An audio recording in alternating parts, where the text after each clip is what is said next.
Not every horror hit made money.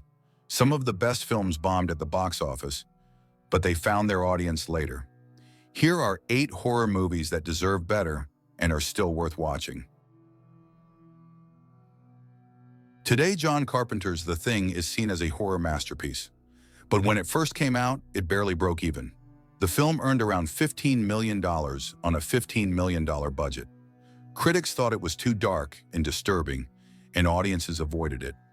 Years later, it found its audience, praised for its intense atmosphere, memorable practical effects, and suspenseful paranoia. Kurt Russell leads as MacReady, trapped with an alien that can take human form, sparking distrust at an Antarctic base.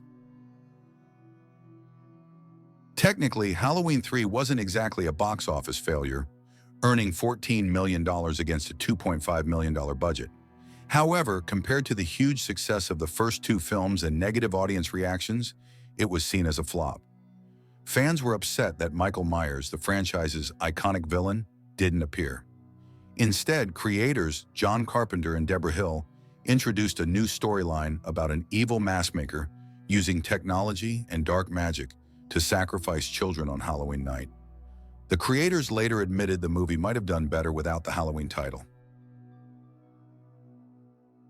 Russell Mulcahy's Razerback is a stylish, suspenseful horror film from Australia's Ozploitation era.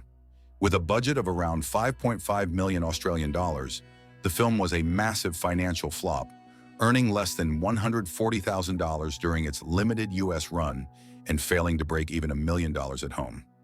Its simple premise about a giant, man-eating pig terrorizing the outback initially failed to attract audiences. However, thanks to striking visuals and moody Gothic atmosphere, Razorback found a new audience online, becoming a respected cult classic creature feature. Chuck Russell's remake of The Blob is often called one of the best horror remakes ever, mixing small-town charm with terrifying effects.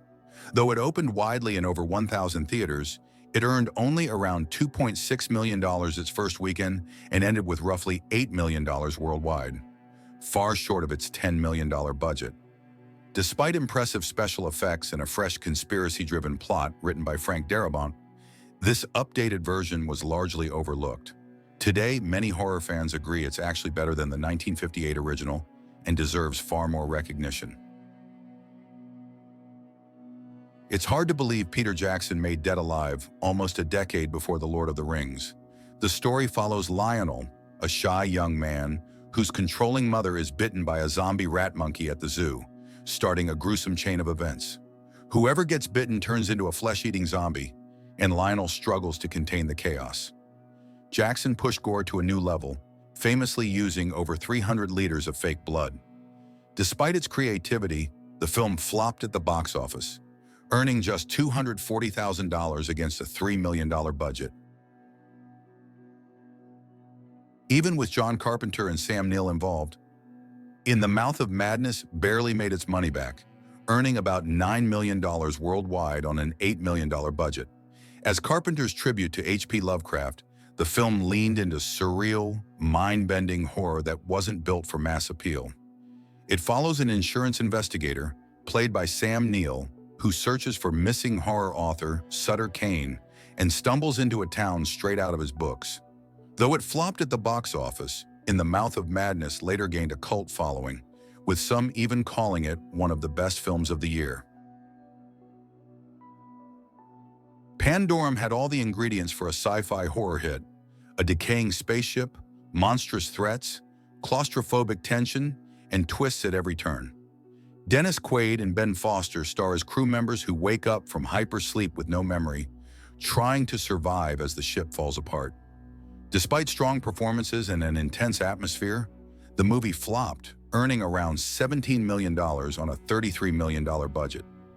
Critics were harsh, and a limited theatrical release didn't help. Over time, Pandora gained a reputation as an underrated gem that deserved better. For most horror movies, earning over $140 million would be a success, but The Wolfman had a bloated $150 million budget and was considered a box office bomb. Starring Benicio del Toro and Emily Blunt, The film follows Lawrence Talbot as he returns home to investigate his brother's disappearance, only to encounter a deadly beast. Though criticized at release, The Wolfman isn't the disaster it was made out to be.